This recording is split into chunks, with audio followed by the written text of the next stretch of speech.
The humiliation began when Sarah Mitchell walked into the Riverside High School gymnasium wearing her favorite cardigan and carrying a stack of graded essays, completely unaware that her quiet life as an English teacher was about to be shattered forever. What happened next in that crowded room full of parents and school officials would become the most talked about incident in Millbrook Township history.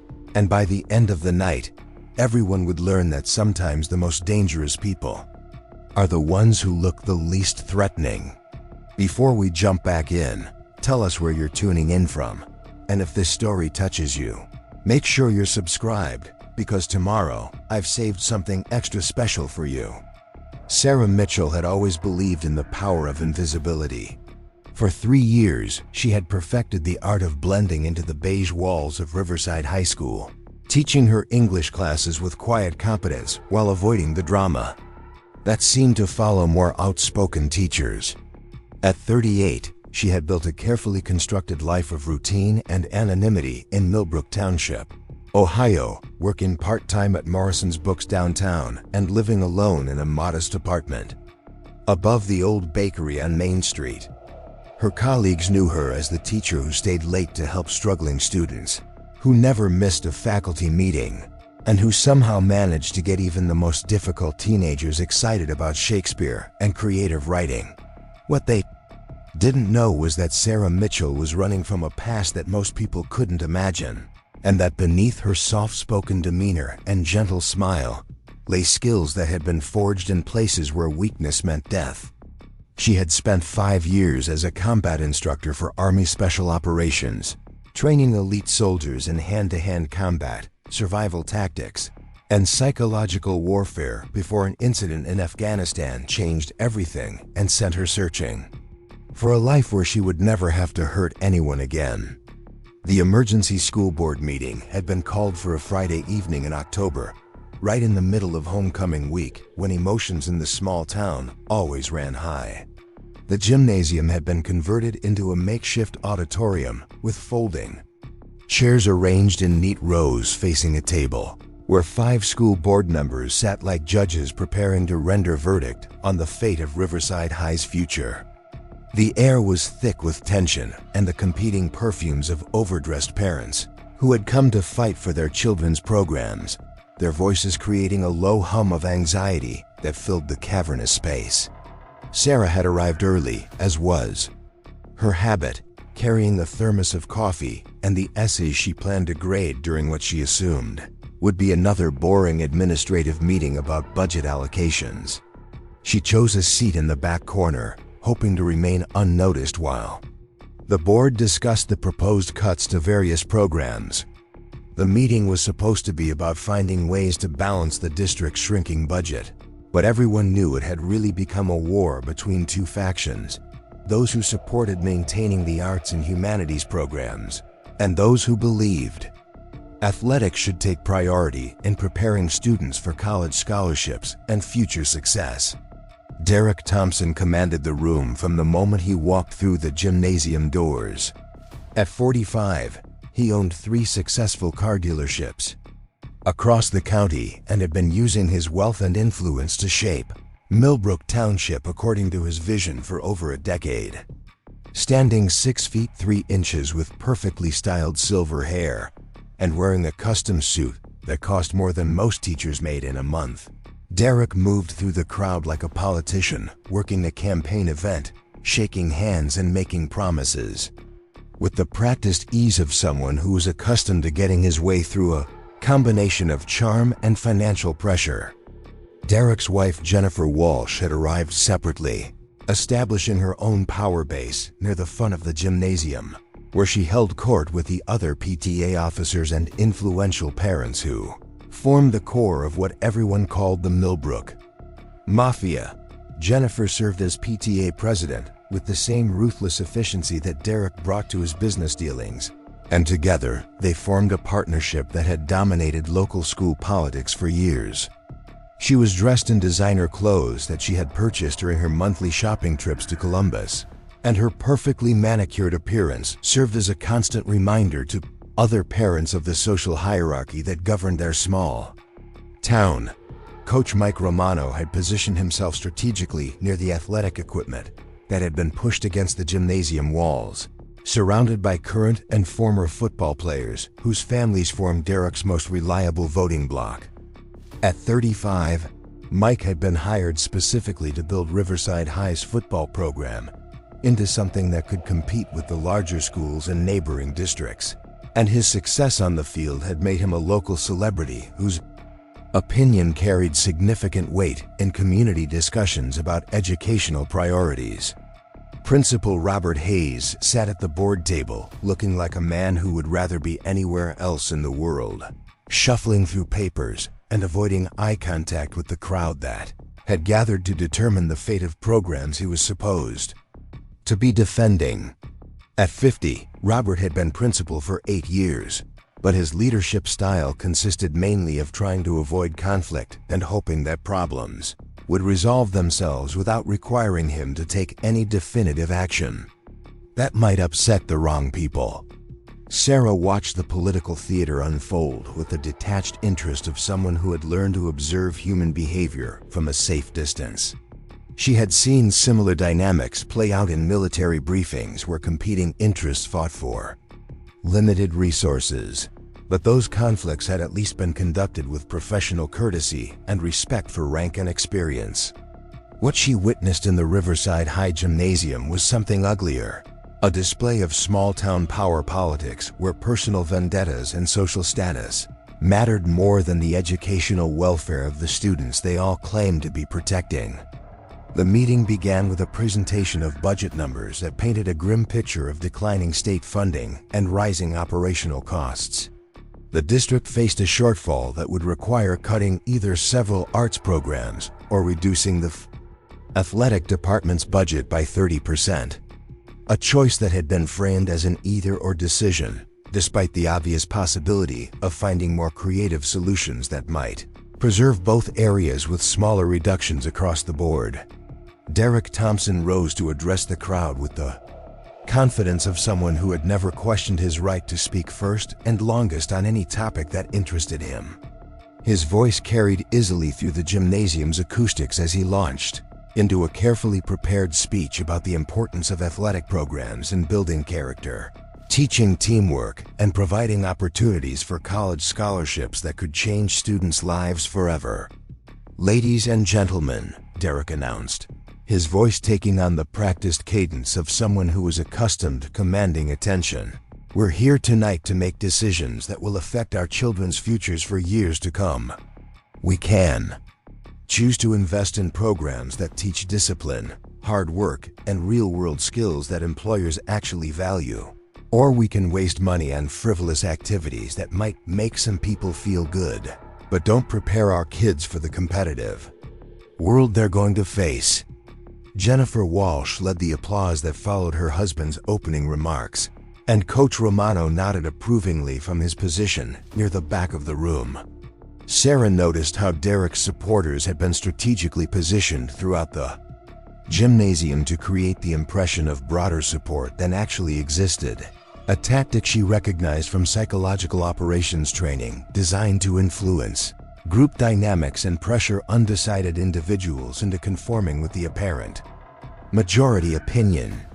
The counter-arguments came from a smaller but more passionate group of parents and teachers who spoke about the importance of arts education in developing creativity, critical thinking skills, and cultural awareness that would serve students throughout their lives.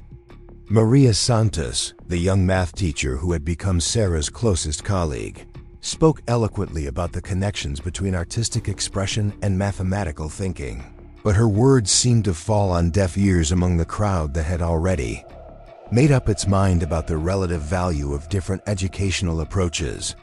Sarah had planned to remain silent throughout the meeting, content to observe the political maneuvering without becoming personally involved in a controversy that could draw unwanted attention to her carefully maintained anonymity.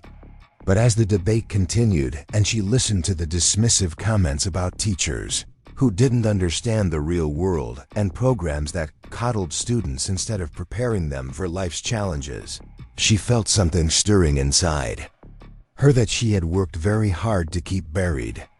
The turning point came when Derek Thompson decided to make the discussion personal. He had noticed Sarah sitting quietly in the back corner, grading papers and occasionally looking up to follow the debate.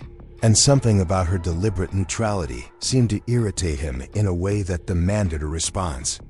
"You know what I think the real problem is here," Derek announced, his voice rising above the murmur of side conversations that had been growing louder as the meeting dragged on.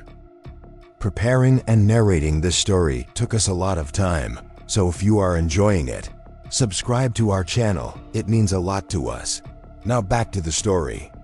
It's teachers who are more concerned with their own job security than with what's actually best for our kids. Teachers who hide behind their desks and their fancy degrees, instead of preparing students for the real world where results matter more than feelings.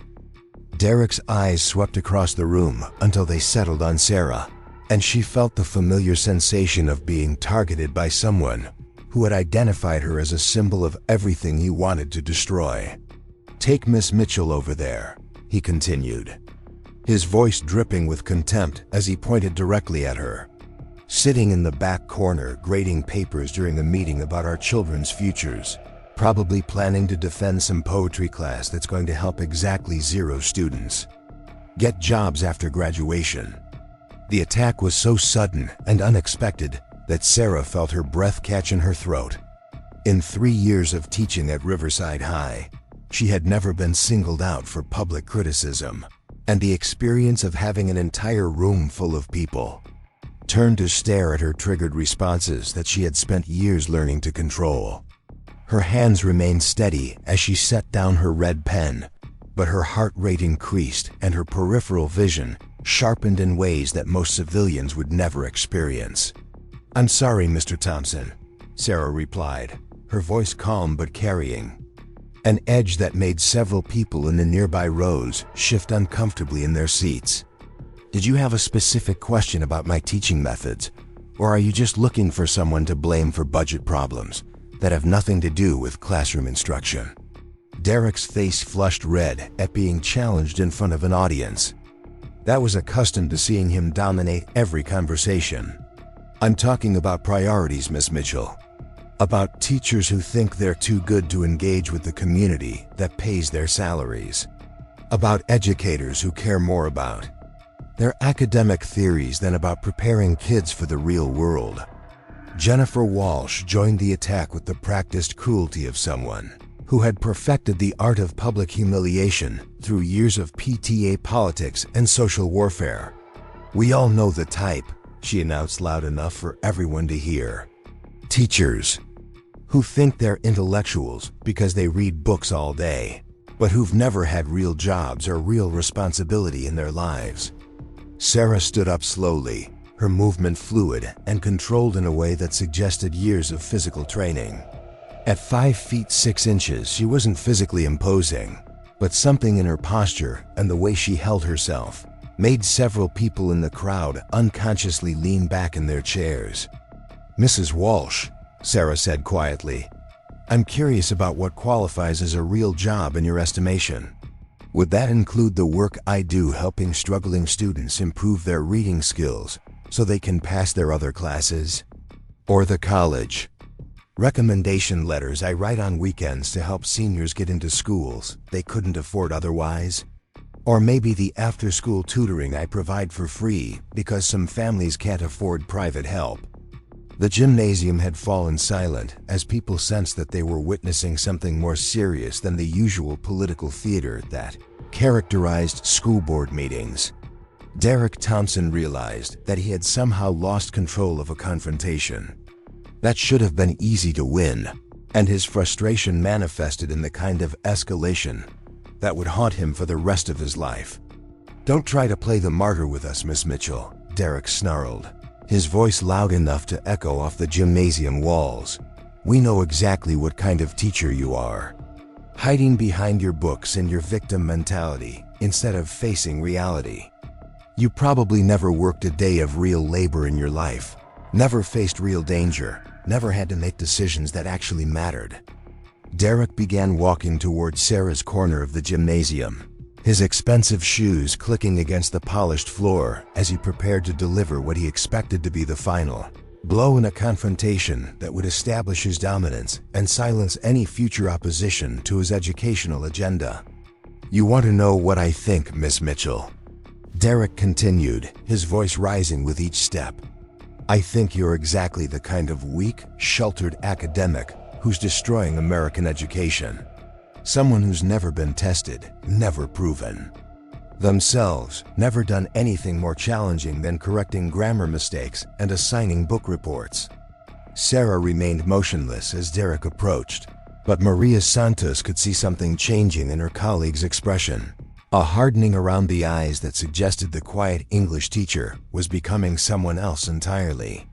The transformation was subtle but unmistakable to anyone who knew how to recognize the signs of a predator preparing to defend itself. Derek Thompson had reached Sarah's row of chairs, close enough that she could smell his expensive cologne mixed with the faint odor of cigar smoke that clung to his custom suit. His proximity was clearly intended to intimidate, a power play that had probably worked countless times in boardrooms and city council meetings, where his wealth and connections gave him automatic authority over anyone who dared to question his judgment. "Let me tell you what real strength looks like, Miss Mitchell," Derek announced, his voice dropping to what he probably thought was a menacing whisper, but was still loud enough for half the gymnasium to hear. "Real strength is building something from nothing, creating jobs, making tough decisions that affect hundreds of people. Real strength isn't hiding in a classroom reading fairy tales to teenagers who need to learn how the world actually works." Sarah looked up at Derek with an expression of mild curiosity, as if she were observing an interesting but ultimately harmless specimen during a nature documentary. Her complete lack of visible fear or deference seemed to infuriate him in ways that she could read as clearly as if his thoughts were written across his forehead. Derek Thompson was a man who had built his entire identity around his ability to dominate others through intimidation, and Sarah's calm indifference was undermining the foundation of everything he believed about himself and his place in the world. "Mr. Thompson," Sarah said quietly, her voice carrying a tone of patient reasonableness that made his aggressive posturing look even more ridiculous by comparison. "I appreciate your concerns about educational priorities, but I'm not sure why you've decided to make this personal. If you have specific criticisms of my teaching methods or curriculum choices, I'd be happy to discuss them with you privately after the meeting." Derek's face turned a deeper shade of red as he realized that Sarah was offering him an opportunity to back down gracefully, which somehow felt like an even greater insult than direct confrontation would have been. In his mind, her reasonable response was just another form of condescension, proof that she thought she was too good to engage in the kind of direct conflict that separated real leaders from pretenders. "Don't patronize me," Derek snapped, his voice rising again as he abandoned any pretense of civilized discourse. "You think you're better than everyone else in this room because you have some fancy degree and you spend your days talking about books instead of doing real work, but I guarantee you've never been tested the way real people get tested in the real world."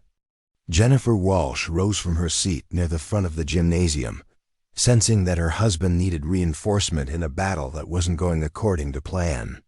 She had participated in enough public humiliations to recognize when someone wasn't responding to intimidation the way they were supposed to, and her instincts told her that escalation was the only way to regain control of the situation.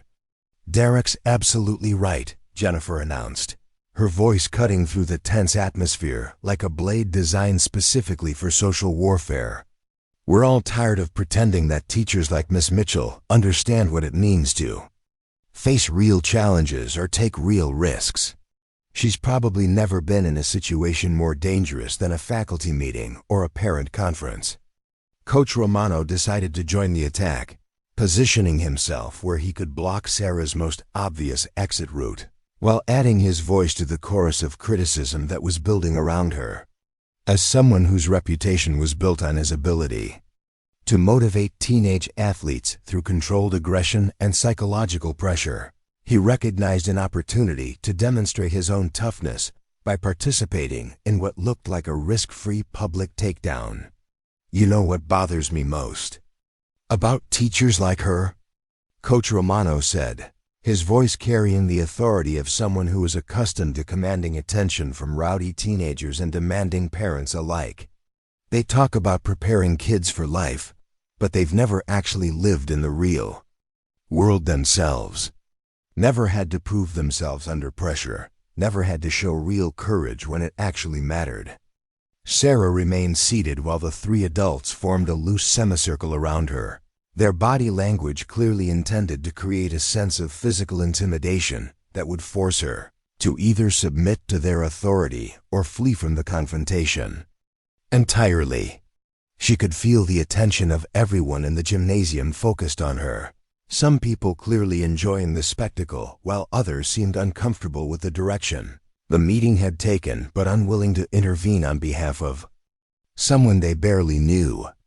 Principal Hayes made a half-hearted attempt to restore order, his voice barely audible above the murmur of excited conversation that had broken out among the spectators, who were now more interested in the personal drama than in the original budget discussion.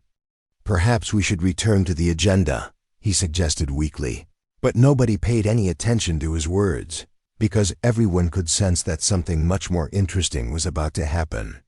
Derek Thompson decided that the moment had come for a final escalation that would establish his dominance once and for all while providing entertainment for an audience that was clearly enjoying the show. He had successfully intimidated teachers, administrators, and elected officials using similar tactics for years, and his confidence in the outcome was absolute. "You want to know what I think, Miss Mitchell?" Derek said, his voice taking on the cruel tone of someone who believed he was about to deliver a killing blow. "I think you're a fraud. I think you're exactly the kind of weak, sheltered person who talks tough but would crumble the moment you faced any real pressure or real danger." Derek moved closer, close enough that Sarah would have to crane her neck to maintain eye contact. If she chose to look up at him, "I bet you've never been in a real fight in your entire life. Never had to defend yourself against someone who wanted to hurt you. Never had to make a split-second decision where someone's life depended on your actions." Jennifer Walsh joined her husband, standing directly behind Sarah's chair in a position that would make it difficult for the seated teacher to stand up quickly without bumping into one of her tormentors. "That's what's wrong with education today," Jennifer added, her voice dripping with contempt. "People who've never been tested trying to teach kids about strength and character and resilience." Coach Romano completed the triangle, positioning himself at an angle that would allow him to grab Sarah if she tried to move suddenly. "You probably can't even do 10 push-ups," he said with a laugh that was designed to invite others to join in the humiliation. "But you've never thrown a punch or taken one either." Sarah looked around at the three adults who were now close enough to touch her, their faces flushed with the excitement of predators who believed they had cornered helpless prey. She could see Maria Santa standing near the edge of the crowd, her face pale with concern and anger, but too intimidated by the social dynamics to intervene effectively. She could see other teachers and parents who looked uncomfortable with what they were witnessing, but who were also too afraid of becoming targets themselves to risk speaking up on her behalf. "Mr. Thompson," Sarah said calmly, her voice carrying a note of genuine curiosity that seemed completely inappropriate for someone who was supposedly being intimidated and humiliated. "Are you actually challenging me to some kind of physical confrontation? Because that seems like an unusual direction for a school board meeting to take." Derek's eyes lit up with the cruel pleasure of someone who thought he had just been handed the perfect opportunity to destroy his opponent completely. "Why not?" he said, his voice loud enough for everyone in the gymnasium to hear clearly. "If you're going to pretend you're tough enough to prepare kids for the real world, let's see what you're actually made of." Jennifer Walsh clapped her hands together in delight, recognizing an opportunity for the kind of public humiliation that would be talked about in Millbrook Township for years to come. "That's a fantastic idea," she announced. "Let's see if Miss Mitchell can actually back up all her talk about strength and character and facing challenges." Coach Romano nodded approvingly, already envisioning how he could use this moment to demonstrate his own authority while supporting the Thompson family's position in local political circles. "I've got some equipment right here," he said, gesturing toward the athletic gear that had been stored along the gymnasium walls. "We could set up a little fitness test. See how our academic superstar performs when she has to do something more challenging than grading papers." The suggestion rippled through the crowd like electricity, transforming a boring budget meeting into the kind of entertainment that small-town residents would remember and discuss for decades. People pulled out their phones to record what they expected to be a humiliating defeat for the quiet teacher who had somehow attracted the attention of Millbrook Township's most powerful family. Sarah stood up slowly, her movement so fluid and controlled that it seemed to happen in slow motion. As she rose to her full height, something in her posture and bearing changed in ways that were subtle but unmistakable to anyone who knew how to recognize the difference between civilians and people who had been trained for violence. "Mr. Thompson," Sarah said, her voice still calm but now carrying an undertone that made several people in the crowd unconsciously take a step backward. "I want to make sure I understand what you're proposing. You want me to participate in some kind of physical demonstration to prove that I'm qualified to teach English literature to high school students?" Derek Thompson was too intoxicated by his apparent victory to notice the warning signs that a more experienced predator would have recognized immediately. "That's exactly what I'm saying," he replied, his chest puffing out with pride at his own cleverness. "If you're going to talk about preparing kids for challenges, let's see you face a challenge yourself. And what happens when I pass your little test?" Sarah asked, her tone suggesting genuine curiosity about the logical structure of Derek's proposition. "What exactly will that prove about my ability to help students analyze Shakespearean sonnets or write persuasive essays?" Jennifer Walsh laughed, a sound that was calculated to invite others to join in mocking someone who was clearly trying to avoid the inevitable humiliation that awaited her. "Oh, she's already making excuses," Jennifer announced to the crowd. "Already trying to find a way out of proving herself when it actually matters." "No excuses," Derek said firmly, sensing that the moment had come to spring his trap and deliver the kind of public defeat that would eliminate any future opposition to his educational agenda. "Either you can handle a simple physical challenge, or you admit that you're not qualified to teach kids about facing difficulties and overcoming obstacles." Sarah nodded thoughtfully, as if she were genuinely considering the philosophical implications of Derek's argument. "I see," she said quietly. "So if I demonstrate that I can handle physical challenges, you'll acknowledge that I'm qualified to continue teaching my English classes without further interference from you. If you can prove you're not just another weak academic hiding behind fancy words." Derek replied, his confidence absolute because he couldn't imagine any scenario in which a quiet English teacher could surprise him. "Then I'll apologize publicly and drop my objections to maintaining the arts programs." The stakes of the challenge had suddenly become much higher than anyone had anticipated. What had started as personal harassment had evolved into a bet that could determine the future of multiple educational programs and possibly Derek Thompson's reputation as someone who couldn't be successfully challenged in public. Sarah looked around the gymnasium, taking in the faces of students, parents, teachers, and administrators who were all waiting to see whether she would accept Derek's challenge or find some way to escape from a situation that seemed designed to end in her complete humiliation. She could see the excitement in the eyes of people who were anticipating entertainment at her expense, but she could also see concern in the faces of colleagues and students who genuinely cared about her welfare. "Mr. Thompson," Sarah said finally, her voice carrying a note of resignation that made Derek's smile grow even wider. "I accept your challenge, but I have one condition." Derek spread his arms wide in a gesture of magnanimous victory, clearly believing that he had won before the competition had even begun. "Name it," he said grandly. "I'm feeling generous tonight.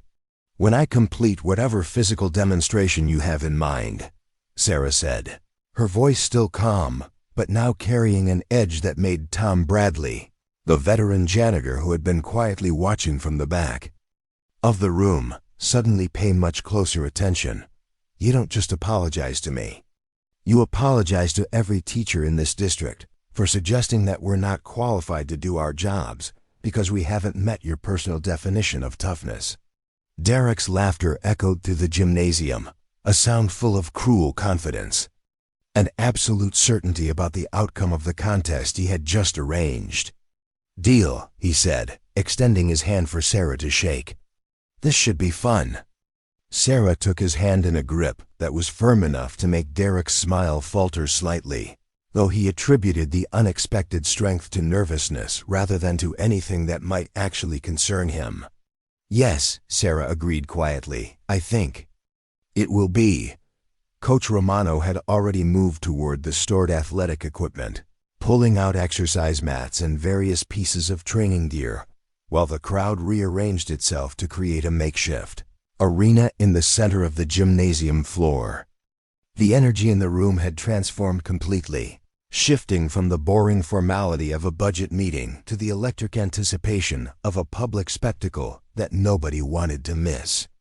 Jennifer Walsh positioned herself where she would have the best view of Sarah's expected humiliation, her phone already recording as she prepared to capture the moment when Millbrook Township's most annoying teacher would finally be put in her place. Other parents pulled out their own devices, creating a semicircle of cameras that would ensure the event was preserved for posterity and shared across every social media platform within hours. Principal Hayes made another weak attempt to restore order, suggesting that perhaps the meeting should return to its original agenda, but his words were drowned out by the excited chatter of people who were far more interested in witnessing a personal confrontation than in discussing budget allocations and program cuts. Sarah walked toward the center of the gymnasium with the same calm composure she had maintained throughout the confrontation, her steps measured and confident in ways that should have warned more observant spectators that they might not be about to witness the kind of easy victory they were expecting. But Derek Thompson and his allies were too intoxicated by their apparent success to notice that their target was moving with the fluid grace of someone who had been trained to maintain perfect balance and control under extreme stress. "So what did you have in mind, Coach?" Sarah asked as she reached the exercise mats that had been spread across the polished floor. "Push-ups? Sit-ups? Some kind of endurance test that will prove I'm not tough enough to teach teenagers about metaphors and character development?" Coach Romano was enjoying his role as the architect of Sarah's downfall, relishing the opportunity to demonstrate his own authority while supporting the Thompson family's political agenda. "Let's start simple," he said with a condescending smile. 20 push-ups, military style. No knee modifications, no cheating. If you can't handle that, we'll know everything we need to know about your qualifications to teach kids about overcoming challenges. Sarah nodded as if the request were completely reasonable, then knelt down on the exercise mat and assumed the starting position for push-ups with a form so perfect that it looked like a demonstration from a military training manual. Her hands were positioned exactly shoulder-width apart, her back was perfectly straight, and her core was already engaged in ways that suggested years of disciplined physical conditioning. 20 military push-ups, Sarah repeated, her voice carrying no trace of concern or uncertainty. "And when I complete them without difficulty, what will be your next test to prove that I'm qualified to help students write research papers and analyze literary themes?" Derek Thompson laughed again, but this time the sound carried a note of uncertainty as he watched Sarah's positioning and posture.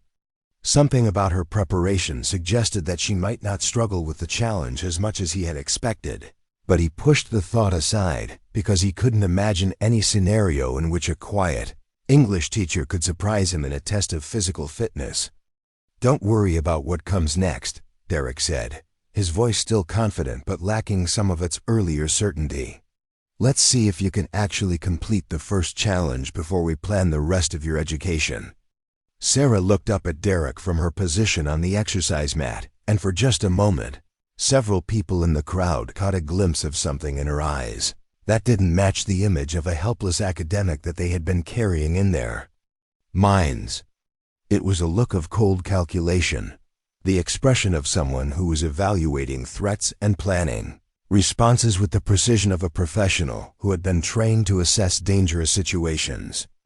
"Mr. Thompson," Sarah said quietly, her voice carrying across the now silent gymnasium with perfect clarity, "I think you're about to learn something important about making assumptions based on appearances. But don't worry, this will be educational. For everyone." And with that, Sarah Mitchell began the first push-up with a speed and power that immediately told everyone watching that they had made a terrible mistake in their assessment of who they were dealing with. The mention of Fort Bragg sent a shockwave through the gymnasium that was almost tangible. Fort Bragg was synonymous with elite military training, home to some of the most specialized units in the United States Army. For someone to casually reference 8 weeks of intensive combat training, there suggested a level of military involvement that went far beyond basic service or support roles. Tom Bradley felt his breath catch in his throat as pieces of a puzzle he hadn't even realized existed suddenly began falling into place. The way Sarah moved, her perfect posture, her calm under pressure, and now the revelation of specialized training at one of the military's most prestigious facilities, painted a picture that was completely at odds with the quiet English teacher he had observed cleaning classrooms and grading papers for the past 3 years. Maria Santos moved closer to the center of the gymnasium, her concern for Sarah's safety now mixed with fascination and confusion about her colleague's hidden background. "Sarah," she said softly, her voice carrying across the silent room, "what exactly did you do in the military?" Sarah turned to face Maria with the same patient expression she had maintained throughout the confrontation. But now there was something different in her eyes, a depth that suggested experiences and knowledge that most civilians would never encounter. "I was an instructor," Sarah replied simply, her tone suggesting that the explanation was both completely accurate and entirely insufficient. Derek Thompson seized on the vague response as an opportunity to regain some control over a situation that had spiraled far beyond his ability to manage or understand. "An instructor in what?" he demanded, his voice carrying forced authority as he tried to convince himself and everyone else that Sarah's military background couldn't possibly be as significant as it appeared. "Combat techniques," Sarah answered, her words falling into the silent gymnasium like stones dropped into still water. "Close quarters battle, tactical movement, threat assessment, psychological operations, and survival training for special operations personnel." The implications of Sarah's revelation hit different people in the crowd at different speeds, but the overall effect was like watching dominoes fall in slow motion.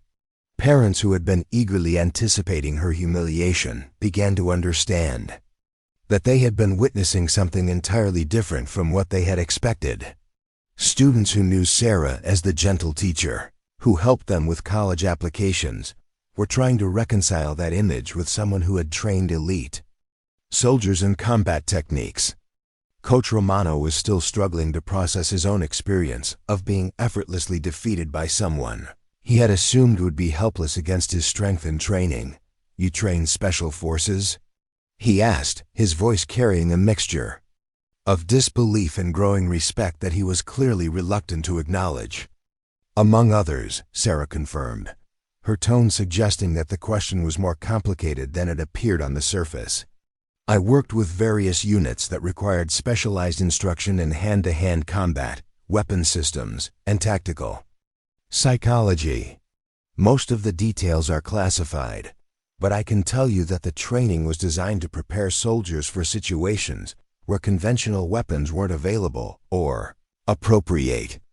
Jennifer Walsh had been unusually quiet since Coach Romano's demonstration had gone so spectacularly wrong. But now she found her voice as she tried to process the implications of what she was learning about the woman she had been attempting to humiliate. "But why are you teaching high school English?" she asked, her tone carrying genuine confusion rather than the hostility that had characterized her earlier comments. The question hung in the air as everyone in the gymnasium waited for Sarah's answer. It was the obvious question that everyone was thinking, but that nobody else had been bold enough to ask directly.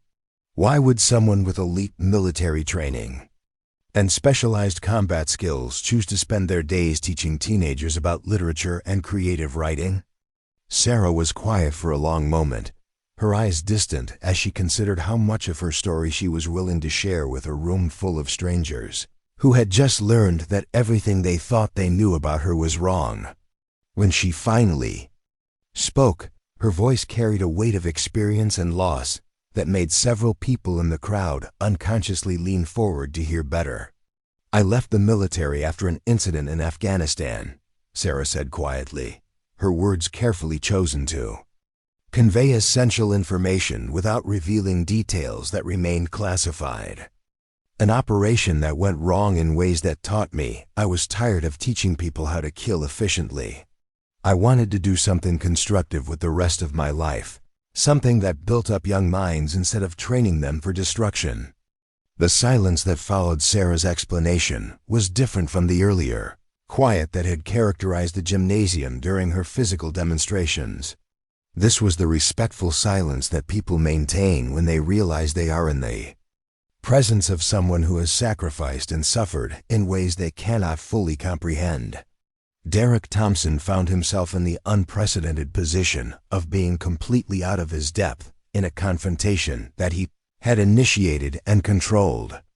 Until just a few minutes earlier, his usual tactics of intimidation and social pressure were useless against someone who had faced actual life-and-death situations, and his wealth and local influence seemed trivial compared to the kind of real-world experience that Sarah represented. "I didn't know," Derek said weakly, his voice barely audible as he struggled to find words that might somehow restore his credibility and authority. "You should have said something earlier, before things got out of hand." Sarah looked at Derek with an expression that was neither angry nor forgiving, but rather suggested the kind of patient disappointment that a teacher might show toward a student who had failed to learn an important lesson. "Mr. Thompson," she said quietly, "the point isn't what I did before I became a teacher.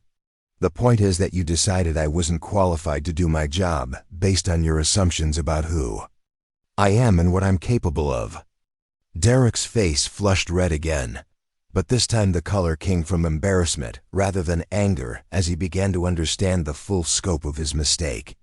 He had publicly attacked and attempted to humiliate someone whose background and capabilities were so far beyond his own experience that he couldn't even properly comprehend what he had just learned about her. Principal Hayes finally found his voice, though his words came out as barely more than a whisper as he tried to process the transformation that had just occurred in his understanding of one of his faculty members. "Sarah, I had no idea about your military background. Why didn't you mention it when you were hired?" "Because it wasn't relevant to my qualifications for teaching English literature," Sarah replied, her tone suggesting that the answer should have been obvious. "My ability to help students analyze poetry and write research papers has nothing to do with my previous training in combat techniques. At least I thought it didn't until tonight." Coach Romano was beginning to recover from his physical and psychological shock, but his earlier confidence had been completely replaced by curiosity and something approaching professional respect. "What units did you work with?" he asked, his voice carrying the kind of deference that military personnel typically reserve for those who outranked them significantly. Sarah hesitated for a moment, clearly weighing how much information she was willing to share about aspects of her service that were likely still classified at various levels. "I'm not at liberty to discuss specific unit designations," she said finally, "but I can tell you that my students included Rangers, Special Forces, and members of other specialized groups that require advanced training in unconventional warfare techniques." The revelation that Sarah had trained members of elite military units sent another wave of amazement through the crowd. These were the kinds of soldiers that most people only read about in novels or saw in movies, and the idea that their quiet English teacher had been responsible for preparing them for combat was almost impossible to process. Tom Bradley decided that the moment had come for him to share his own growing understanding of what they were all witnessing. "Ma'am," he said, his voice carrying the respectful tone that veterans use when addressing someone whose service commanded recognition. "I served with the 82nd Airborne back in the 90s.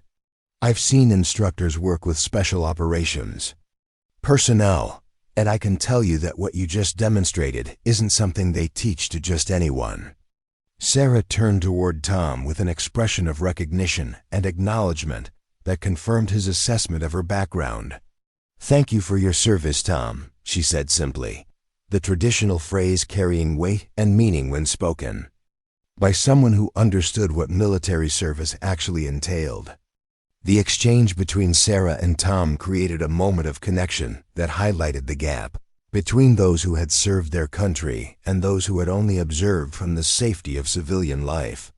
Several people in the crowd seemed to understand, for the first time, that they were in the presence of someone whose sacrifices and experiences gave her a perspective on strength and courage that they could never fully appreciate. Derek Thompson realized that his position had become completely untenable. His attempt to publicly humiliate Sarah had instead revealed that she possessed qualifications and experience that made his own accomplishments seem trivial by comparison. Worse yet, his aggressive behavior toward a decorated veteran was exactly the kind of story that could destroy his reputation and business interests if it spread beyond the walls of the gymnasium. "Miss Mitchell," Derek said, his voice now carrying a note of desperation as he tried to find some way to salvage the situation, "I owe you an apology. I made assumptions that were completely wrong, and I'm sorry for the way I treated you tonight." Sarah studied Derek's face with the kind of careful attention that she had been trained to use when assessing whether someone represented a genuine threat or was simply reacting to circumstances beyond their control. "Mr. Thompson," she said finally, "I appreciate your apology, but I'm more concerned about the assumptions you made than about the specific words you used to express them." Derek looked confused by the distinction Sarah was making, but several other people in the crowd seemed to understand that she was addressing something deeper than the surface-level conflict that had played out in front of them. "I'm not sure I understand what you mean," Derek admitted. "You decided that I wasn't qualified to teach because I didn't match your image of what strength and competence look like," Sarah explained, her voice taking on the patient tone she used when helping students work through difficult concepts. "You saw a quiet woman who reads books and grades papers, and you assumed that meant I was weak and inexperienced. But strength comes in many forms, and some of the toughest people I've ever known were the ones who chose compassion over aggression whenever possible." Jennifer Walsh found herself in the uncomfortable position of realizing that her own behavior throughout the evening had been just as problematic as her husband's, and possibly even more cruel because it had been motivated by social competition, rather than misguided principles about educational policy. "I think I owe you an apology too," Jennifer said quietly, her earlier hostility replaced by genuine shame about her actions. "We all made mistakes tonight," Sarah replied, her tone suggesting forgiveness without minimizing the significance of what had occurred. "But the important thing is what we learn from this experience and how we choose to treat each other going forward." Coach Romano was struggling with his own process of reevaluation as he tried to reconcile his assumptions about civilian teachers with the reality of what Sarah had just demonstrated. "Miss Mitchell," he said hesitantly, Would you be willing to share some of your training techniques with our students? I mean, if you're comfortable doing that, I think a lot of kids could benefit from learning real self-defense from someone with your background. Sarah considered the request carefully, weighing her desire to maintain her privacy and anonymity against the potential value of using her skills to help young people prepare for dangerous situations they might encounter. I'd be willing to discuss that possibility, she said finally, but any training I provided would focus on de-escalation, situational awareness, and escape techniques rather than offensive combat skills. The offer represented a potential collaboration between two educators who had started the evening as adversaries, but were now finding common ground in their shared commitment to student safety and development. Coach Romano nodded enthusiastically, clearly excited about the prospect of learning from someone whose training and experience far exceeded his own. Maria Santos felt a mixture of pride and amazement as she watched her colleague handle the aftermath of the confrontation with the same grace and professionalism that she brought to her regular teaching duties. "Sarah," she said, "I have to ask, how did you manage to keep all of this secret for 3 years? I mean, we worked together every day, and I never suspected anything." Sarah smiled for the first time that evening, her expression suggesting genuine warmth and affection for her colleague. "The best way to hide something is to become genuinely interested in something else," she said. "I love teaching literature because it allows me to explore the full range of human experience through stories and poetry. After years of focusing on tactics and strategy, I found real peace in helping teenagers discover the power of language and imagination." The explanation resonated with many of the teachers in the crowd who understood the satisfaction that came from helping young people develop their intellectual and creative capabilities. Sarah's transition from military instructor to English teacher began to make sense as a deliberate choice to channel her skills and energy toward constructive rather than destructive purposes. Principal Hayes was beginning to understand that the evening's events represented both a crisis and an opportunity for his school and his community. "Sarah," he said, "I want you to know that your job security has never been in question, regardless of what happens with the budget discussions. In fact, I think we need to have a broader conversation about how we can better support all of our teachers and recognize the diverse backgrounds and experiences they bring to their work." The statement represented a significant shift in administrative priorities, moving away from the budget-driven thinking that had dominated the evenings earlier. Discussions toward a more holistic understanding of education as a collaborative effort involving people with varied skills and perspectives. Derek Thompson was still struggling to process the complete reversal of his expectations and the implications for his own role in the community. His attempt to demonstrate his leadership and authority had instead revealed him as someone who made important decisions based on prejudice and incomplete information. The story would inevitably spread throughout Millbrook Township, and his reputation would never fully recover from the night when he had tried to humiliate a decorated veteran.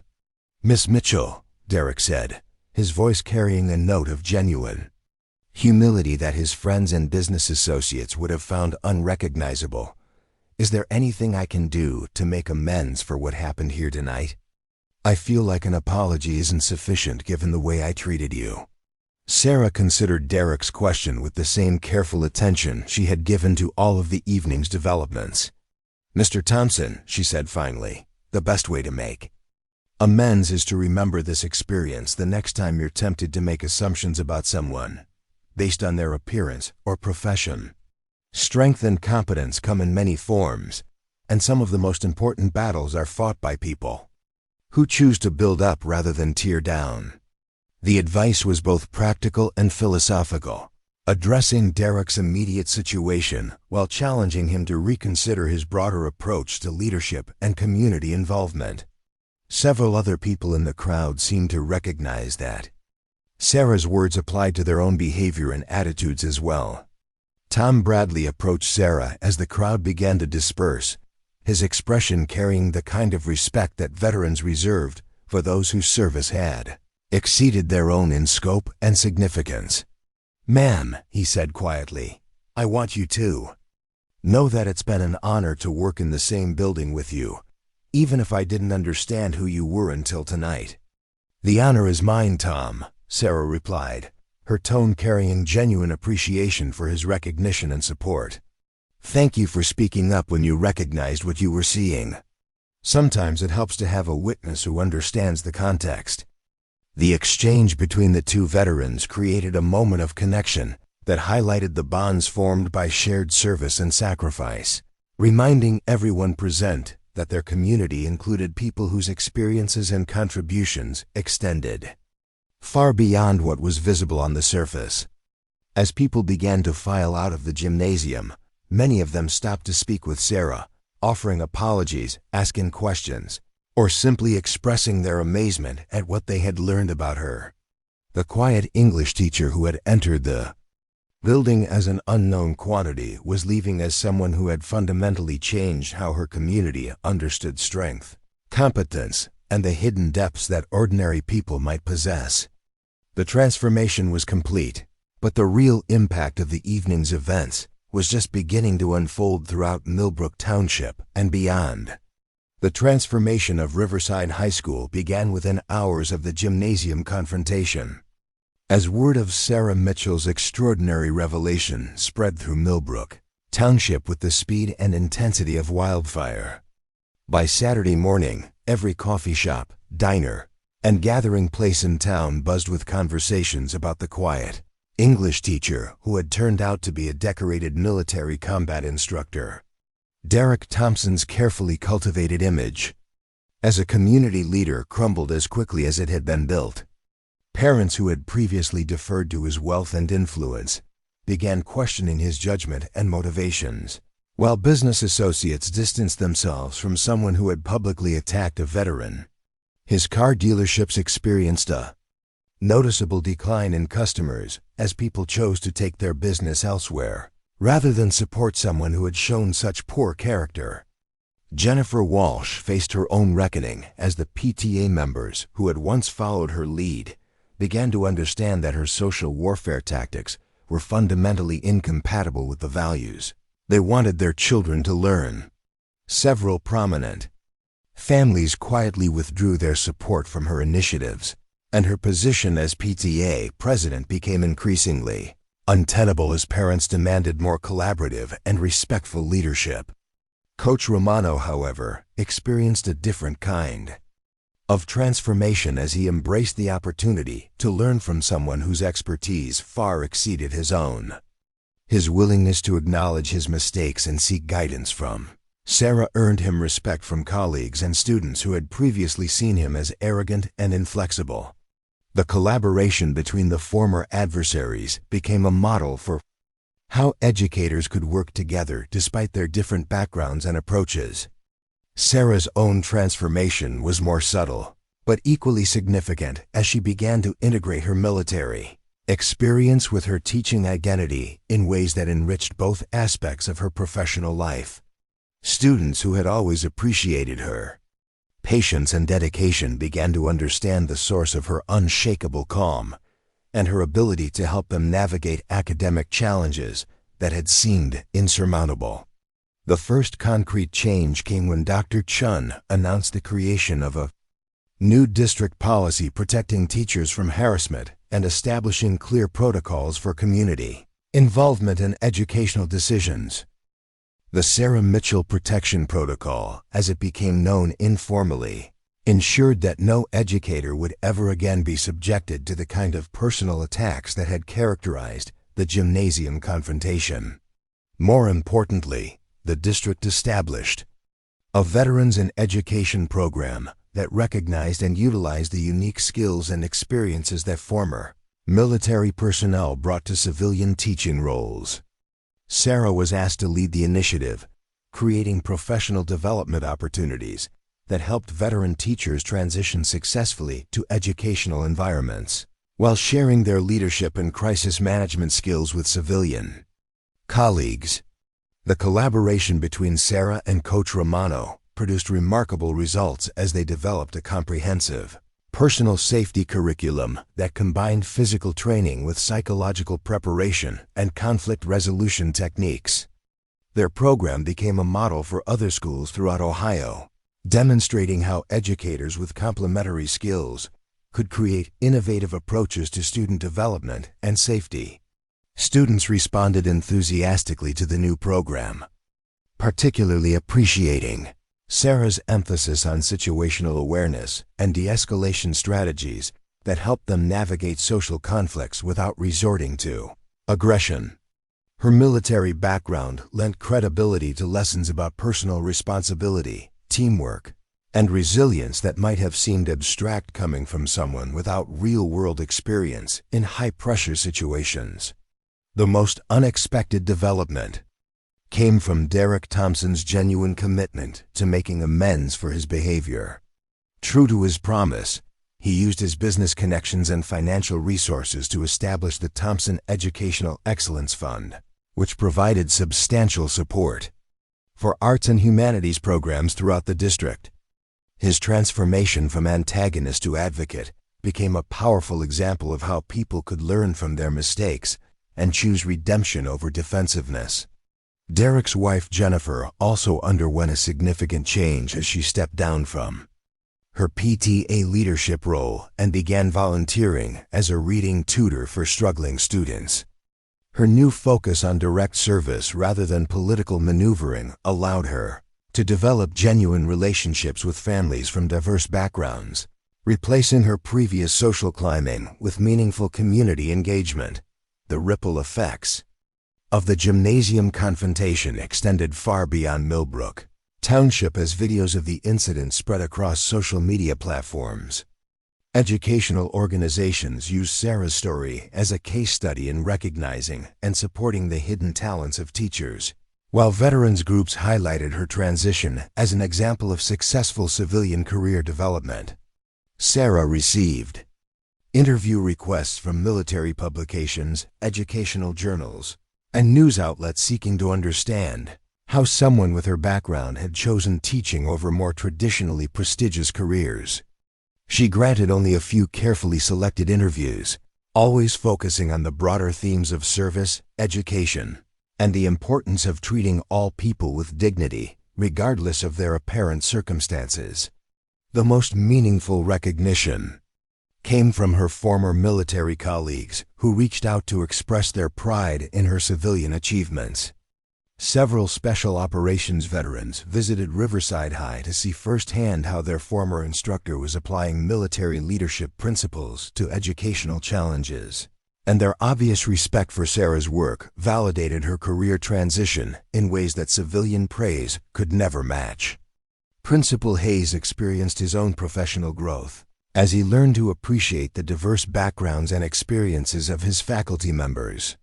The gymnasium incident taught him that effective educational leadership required understanding and utilizing the full range of talents available within his school community rather than making decisions based on superficial assessments of people's capabilities.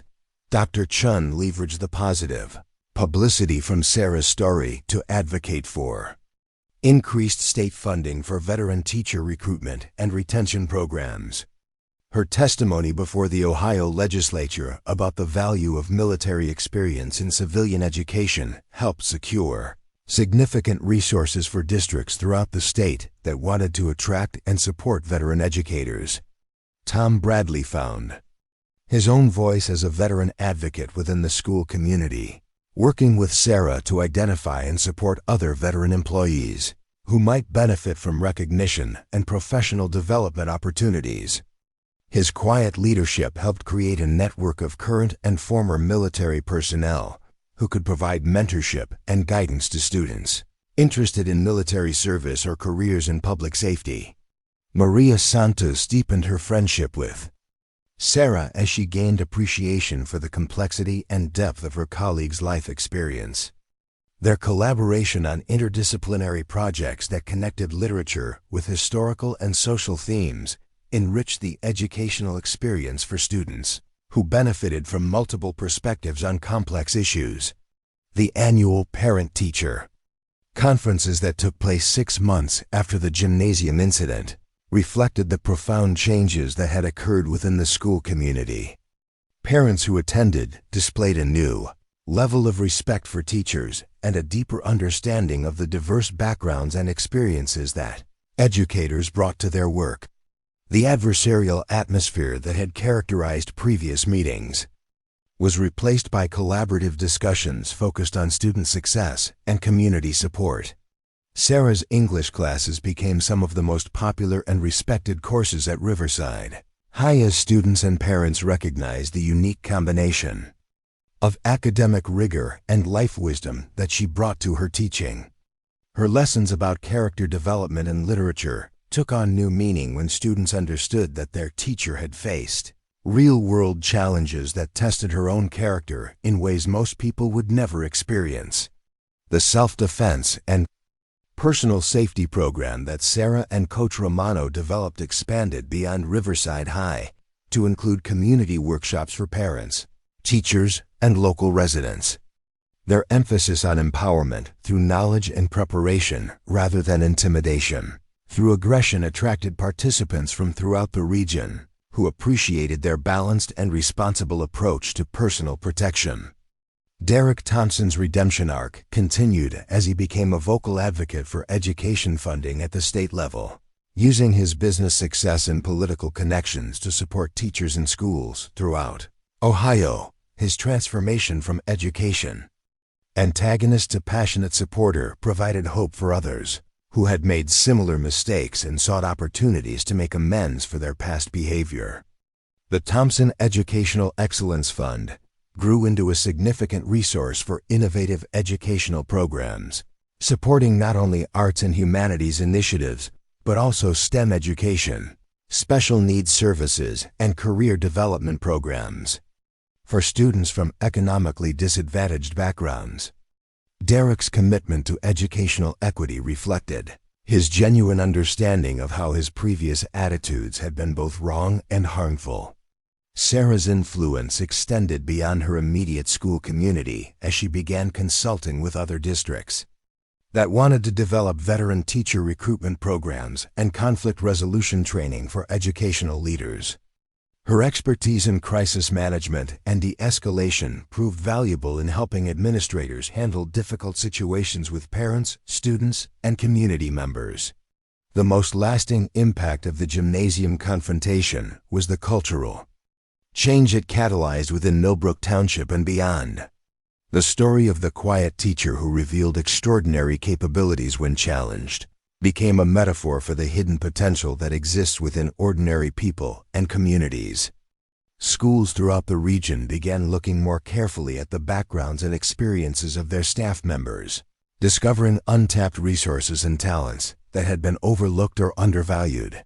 Sarah's approach to handling the confrontation became a model for other educators who faced criticism or challenges from community members.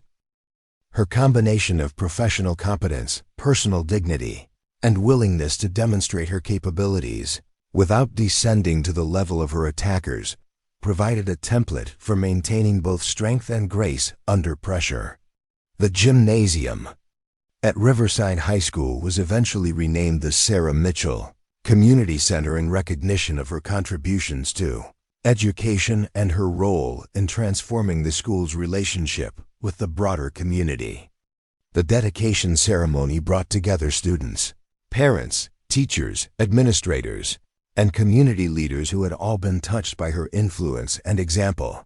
Dr. Chun used the success of Sarah's story to advocate for broader recognition of the teaching profession and the diverse backgrounds that educators brought to their work. Her presentations at national education conferences highlighted the importance of looking beyond traditional qualifications to recognize the full range of experiences and skills that could enhance student learning and school culture.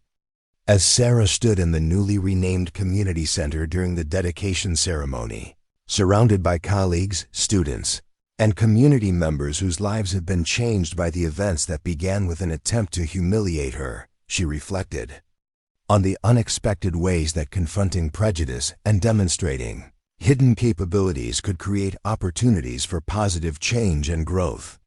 The quiet English teacher who had sought anonymity and peace had instead become a catalyst for transformation, proving that sometimes the most important service comes not from hiding our capabilities but from using them wisely when circumstances demand courage and leadership. Her story became a reminder that strength takes many forms, and that the most powerful victories are often achieved not through defeating others but through inspiring them to become better versions of themselves. The legacy of that extraordinary evening in the Riverside High Gymnasium continued to influence educational policy, community relations, and individual lives throughout Ohio and beyond, demonstrating that a single moment of moral courage could create ripple effects that lasted for generations. Sarah Mitchell had indeed outsmarted her would-be humiliators, not through deception or manipulation, but by transforming their cruelty into an opportunity for education, growth, and positive change that benefited everyone involved. 5 years after the gymnasium confrontation that changed everything, Sarah Mitchell stood before a packed auditorium at the National Education Association's annual conference, preparing to deliver the keynote address that would cap off a remarkable journey from anonymous teacher to nationally recognized advocate for educational excellence and veteran integration. The transformation of her life had been gradual but profound, built on the foundation of that single evening when she had been forced to choose between hiding her capabilities and standing up for her dignity and profession. The choice to reveal her military background had opened doors she never could have imagined, creating opportunities to serve education and veterans in ways that combined all of her skills and experiences. The audience before her represented thousands of educators from across the country, many of whom had heard her story and traveled specifically to learn from someone who had become a symbol of hidden potential and professional resilience. Among the crowd were veteran teachers seeking guidance on career transitions, administrators looking for innovative approaches to conflict resolution, and young educators hoping to understand how to build the kind of strength and credibility that could withstand any challenge. Sarah's speech that day would be remembered as one of the most influential presentations in modern educational history, not because of its rhetorical flourishes or academic theories, but because of its authentic connection between personal experience and professional wisdom. Her words carried the weight of someone who had lived through transformation and used that experience to create positive change for others. 5 years ago, Sarah began, her voice carrying easily through the auditorium's sophisticated sound system. I was introduced to a room full of parents and community members as someone who was unqualified to teach their children because I appeared weak and inexperienced. Tonight, I want to talk about the dangerous assumptions we make about strength, competence, and the value of diverse experiences in education. The opening immediately captured the audience's attention because it spoke to experiences that many educators had faced in their own careers. The challenge of proving professional worth to skeptical communities was universal among teachers, regardless of their background or circumstances. Sarah continued by sharing insights she had gained about the intersection of military service and civilian education, explaining how the leadership skills, crisis management techniques, and psychological training that had served her in combat could be adapted to help students navigate academic and personal challenges. Her presentation included practical strategies that other veteran teachers could implement immediately, while also providing guidance for civilian educators who wanted to incorporate military-inspired approaches to discipline, teamwork, and resilience building. The response from the audience was extraordinary as hundreds of educators lined up during the question and answer session to share their own stories of being underestimated, challenged inappropriately, or forced to prove their worth in ways that had nothing to do with their actual qualifications. Sarah's willingness to share her vulnerability and strength in equal measure had created a safe space for others to acknowledge their own struggles and seek support from colleagues who understood their experiences. Dr. Chun, who had traveled from Ohio to introduce Sarah and represent the district that had supported her transformation, watched with pride as her former teacher became a national voice for educational excellence and veteran advocacy. The policies and programs that had been developed in response to Sarah's story had been implemented in school districts across dozens of states, creating lasting improvements in how veteran teachers were recruited, supported, and integrated into civilian educational environments. Derek Thompson had also made the journey to attend Sarah's keynote address, though he remained in the back of the auditorium, where his presence would not distract from her moment of recognition. His own transformation had continued steadily over the 5 years since their confrontation, and he had become one of the most effective advocates for education funding in Ohio's business community. The Thompson Educational Excellence Fund had grown into a multi-million-dollar foundation that supported innovative educational programs throughout the Midwest, with a particular focus on initiatives that recognized and utilized the diverse backgrounds and experiences of teaching professionals. Derek's public speaking on behalf of education had helped change attitudes among business leaders who had previously viewed teachers as obstacles to efficiency rather than partners in community development. Coach Romano had become one of Sarah's closest collaborators in developing physical education and personal safety curricula that emphasized confidence building and conflict resolution rather than competitive aggression. Their partnership had produced a comprehensive program that was being implemented in schools throughout the region, with measurable improvements in student self-esteem, peer relationships, and academic performance. The success of their collaboration had led to consulting opportunities that allowed both educators to share their expertise with schools and districts that wanted to create more supportive and empowering environments for students and staff. Their emphasis on turning potential conflicts into opportunities for growth and learning had revolutionized approaches to discipline and behavior management in participating schools. Maria Santos had leveraged her friendship with Sarah to develop interdisciplinary teaching methods that connected literature, history, and social studies in ways that helped students understand the real-world applications of their academic learning. Their collaborative approach had been featured in educational journals and had influenced curriculum development in districts throughout Ohio and neighboring states. The friendship between the two women had deepened as they worked together on projects that combined Maria's expertise in mathematics and science with Sarah's knowledge of human psychology and group dynamics. Their success in creating engaging and relevant educational experiences for students had established them as leaders in the movement toward more integrated and practical approaches to secondary education. Tom Bradley had become the unofficial historian of Sarah's transformation and its impact on their school community, documenting the changes that had occurred in school culture, community relations, and educational outcomes following the gymnasium confrontation. His careful record-keeping had provided valuable data for researchers studying the effects of veteran integration programs and conflict resolution training in educational settings.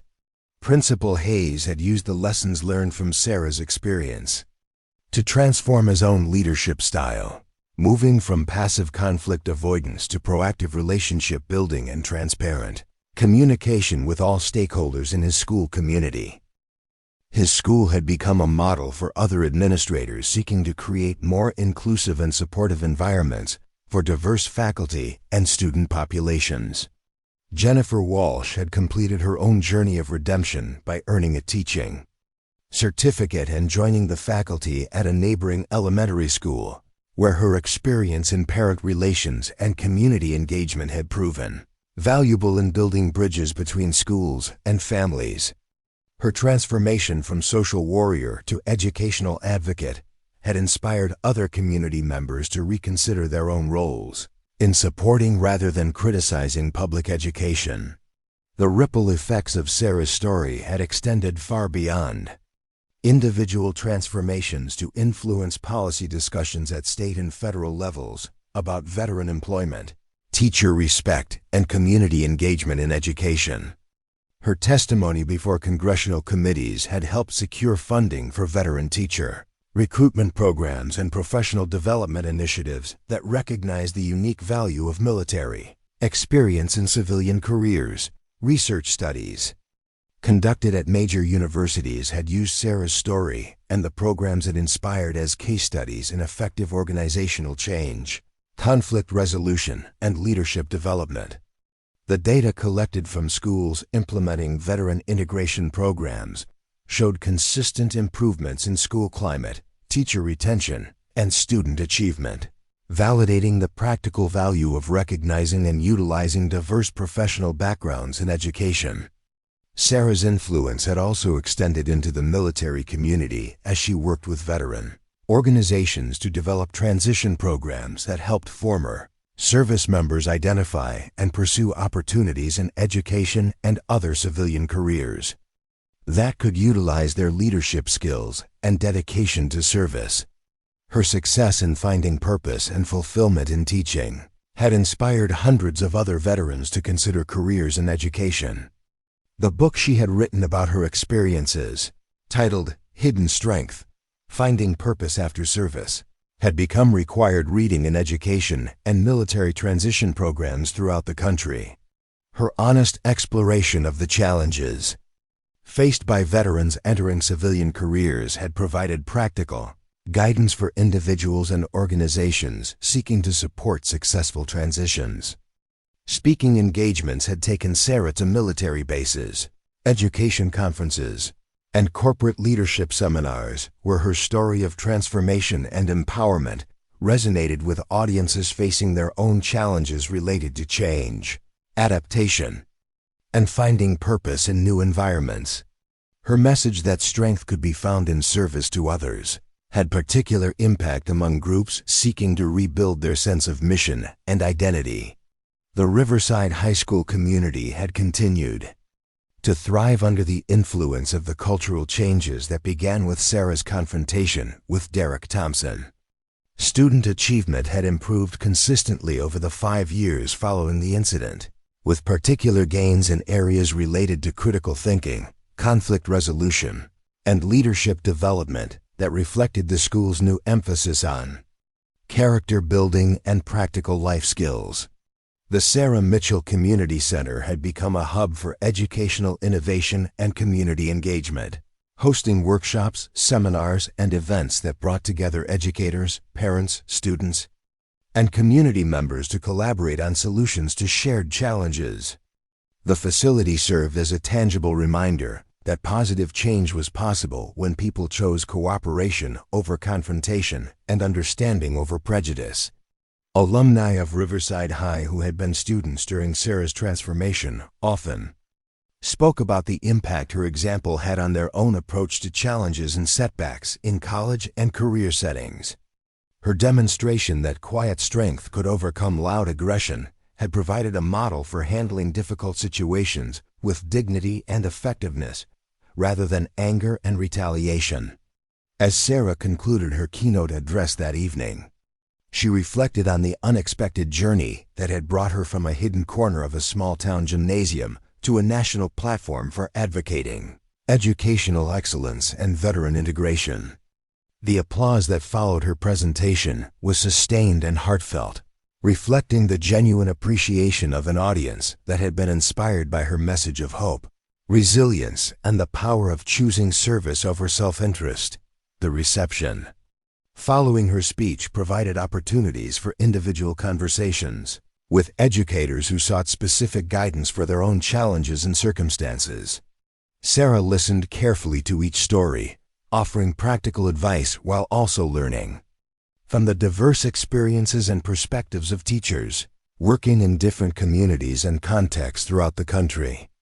Late that evening, as Sarah prepared to return to Ohio and her continuing work at Riverside High, she received a text message from one of her former students who had just completed military training and was preparing for deployment overseas. The message expressed gratitude for the lessons about strength, character, and service that had prepared him for challenges he was now facing in defending his country. The note reminded Sarah that the most important impact of her transformation was not the recognition she had received or the policies that had been changed, but the individual lives that had been touched and strengthened by her example of courage. Under pressure and commitment to helping others reach their full potential. Her story had become proof that extraordinary capabilities often lay hidden within ordinary circumstances, waiting for the right moment and the right challenge to reveal themselves in ways that could change not only individual lives but entire communities. The quiet English teacher who had been forced to strip away her anonymity had discovered that her greatest strength lay not in her military training or combat skills, but in her willingness to use those capabilities in service of education, understanding, and positive change. The gymnasium confrontation that had seemed like an ending had actually been a beginning, launching a journey of service and leadership that continued to create opportunities for growth, learning, and transformation for everyone touched by Sarah's example of grace under pressure and strength through service to others. 10 years had passed since the gymnasium confrontation that changed everything, and Sarah Mitchell found herself standing in the rose garden of the White House, wearing her best navy blue dress and holding an invitation that still seemed surreal despite the weeks of preparation that had led to this moment. The Presidential Medal of Freedom ceremony was about to begin, and she was one of 12 Americans being honored for their extraordinary contributions to education, veteran advocacy, and community transformation. The morning sun cast long shadows across the carefully manicured lawn as dignitaries, family members, and invited guests took their seats for a ceremony that would recognize individuals whose work had shaped American society in profound and lasting ways. Sarah's presence among the honorees reflected not just her personal achievements, but the broader recognition that education and service could create change as significant as any military victory or scientific breakthrough. President Williams stepped to the podium with the measured dignity that had characterized her administration's approach to honoring public service and civilian contributions to national welfare.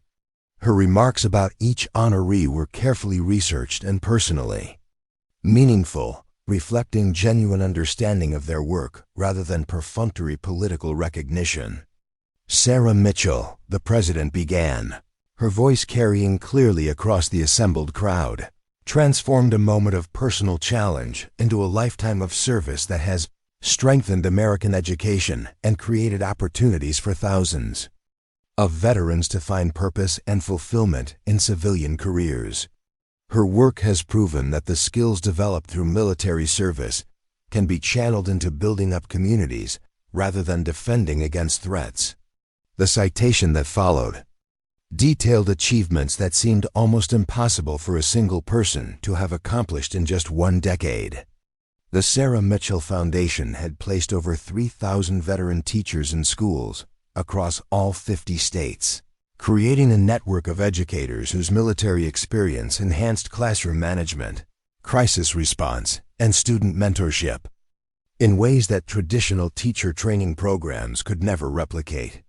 Her conflict resolution methodologies had been implemented in over 1,500 school districts, resulting in measurable decreases in disciplinary problems, teacher turnover, and parent-school conflicts. The techniques she had developed for de-escalating confrontations and building understanding between opposing groups had been adapted for use in corporate settings, community organizations, and even international diplomatic contexts. The research institute that bore her name at Ohio State University had become the premier center for studying veteran integration in civilian careers, producing scholarship that influenced policy at federal and state levels while providing practical guidance for organizations seeking to recruit and support former military personnel. Graduate students from around the world came to study her approaches to leadership development and organizational change. Derek Thompson sat in the second row of guests, his hair now completely gray, but his posture straight and proud as he watched the woman He had once tried to humiliate, receive the nation's highest civilian honor, the transformation of his own. Life had continued steadily over the decades since their confrontation, and he had become one of the most respected advocates for education funding in the business community. The Thompson Educational Excellence Foundation had evolved into a major force for educational innovation, providing grants and support for programs that emphasized character development, practical life skills, and the integration of diverse perspectives. In curriculum design, Derek's public speaking on behalf of education had helped shift attitudes among conservative business leaders who had previously viewed teacher compensation and program funding as unnecessary expenses rather than investments. In community development, his wife Jennifer had completed her own remarkable journey of transformation, earning a master's degree in education and becoming a principal at an inner-city elementary school, where her experience with community relations and family engagement had helped bridge gaps between school administrators and parents from diverse socioeconomic backgrounds. Her success in building trust and cooperation among previously antagonistic groups had made her a sought-after consultant for districts facing similar challenges. Coach Romano had leveraged his collaboration with Sarah to become a national leader in physical education reform, developing curricula that emphasized personal empowerment and conflict resolution rather than competitive aggression. His programs had been adopted by schools throughout the Midwest, with documented improvements in student self-confidence, peer relationships, and academic performance that validated his shift away from traditional athletics-focused approaches. The partnership between Sarah and Coach Romano had produced a comprehensive framework for character education that combined physical training with psychological preparation and ethical instruction. Their work had influenced teacher training programs at major universities, creating a new generation of educators who understood the connections between physical confidence, mental resilience, and academic achievement. Maria Santos had become one of the most innovative curriculum developers in American education, creating interdisciplinary programs that connected literature, mathematics, science, and social studies in ways that helped students understand the practical applications of their academic learning. Her collaboration with Sarah had produced teaching materials that were being used in schools across the country, demonstrating how diverse professional backgrounds could enhance rather than complicate educational instruction. The friendship between the two women had deepened over the years as they worked together on research projects that explored the psychological and social factors that contributed to effective learning environments. Their joint publications had influenced academic discussions about teacher preparation, student motivation, and the role of authentic relationships in educational success. Tom Bradley had retired from his custodial position but continued to serve as the unofficial historian and archivist for the transformation of Riverside High School and its broader community impact. His meticulous documentation of changes in school culture, community relations, and educational outcomes had provided valuable data for researchers studying organizational change and the long-term effects of leadership transitions. His memoir about working alongside Sarah during her transformation had become required reading in leadership development programs, offering insights into how extraordinary change could emerge from ordinary circumstances when the right person was given appropriate support and recognition. The book's success had surprised everyone, including Tom himself, demonstrating the hunger that existed for authentic stories about courage and positive transformation. Principal Hayes had used the lessons learned from Sarah's experience to build a national reputation as an innovative educational leader, speaking at conferences and consulting with districts that wanted to create more inclusive and empowering environments for both faculty and students. His school had become a model for other administrators seeking to balance community engagement with professional autonomy for teachers. The Riverside High School model that had emerged from the gymnasium confrontation had been studied and replicated in hundreds of schools across the country. creating a new standard for how educational institutions could harness the diverse backgrounds and experiences of their faculty to create richer and more relevant learning experiences for students. Dr. Chun had leveraged the success of veteran integration programs to advance her own career in educational leadership, eventually becoming the state superintendent for Ohio and implementing policies that recognized and supported teachers with non-traditional backgrounds. Her advocacy for flexible certification programs and alternative pathways into education had opened opportunities for thousands of career changers who brought valuable life experience to their new profession. The policy changes that Dr. Chun had championed based on Sarah's story had influenced federal legislation about veteran employment and teacher recruitment, creating tax incentives for districts that hired veteran teachers and funding streams for professional development programs that helped former military personnel adapt their skills to civilian educational environments. Sarah's influence had extended far beyond education into the broader veteran community as her success story became a model for post-service career transitions that emphasize service to others rather than personal advancement.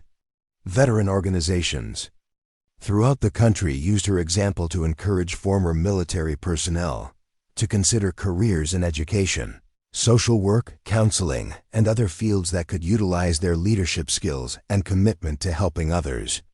The transition programs that Sarah had developed in partnership with the Department of Veterans Affairs had helped thousands of former service members find meaningful civilian careers that provided the sense of mission and purpose that many veterans struggled to replace after leaving the military. Her emphasis on service to others as a pathway to personal fulfillment had resonated with individuals seeking to channel their military experience into positive civilian contributions. Speaking engagements had taken Sarah to military installations around the world, where her story of finding purpose and recognition in education had inspired service members approaching retirement to consider career options they might never have explored otherwise. Her message that strength could be expressed through teaching and mentoring as effectively as through combat and command had particular impact among senior non-commissioned officers and mid-level officers facing career transitions.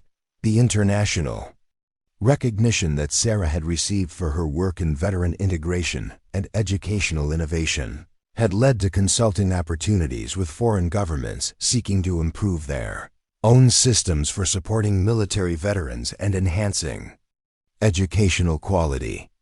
Her approaches to conflict resolution and leadership development had been adapted for use in countries dealing with post-conflict reconstruction and social reconciliation. The book series that Sarah had authored about leadership, education, and service had become standard texts in military academies, education schools, and corporate training programs throughout the United States and internationally.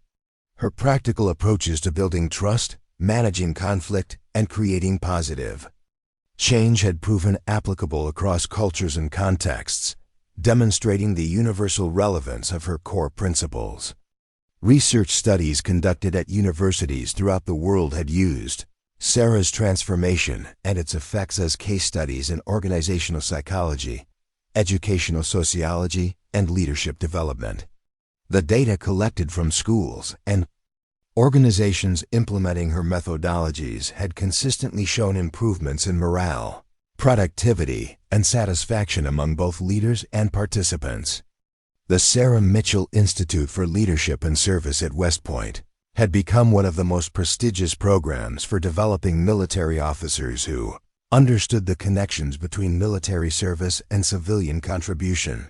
The Institute's graduates were known for their exceptional ability to transition between military and civilian roles while maintaining their commitment to service and leadership excellence.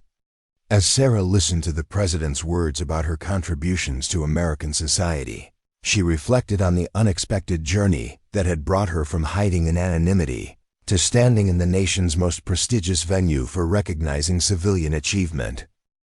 The pathway from that gymnasium confrontation to this moment of national recognition seemed almost impossible. Yet every step had been built on the foundation of choosing service over self-interest and courage over comfort.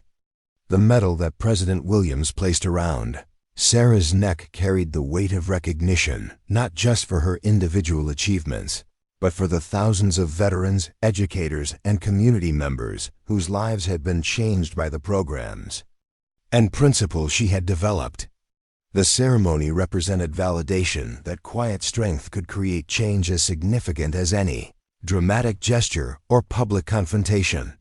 The reception following the ceremony provided opportunities for Sarah to meet with other honorees whose work in science, arts, civil rights, and public service had shaped American society in different but equally important ways.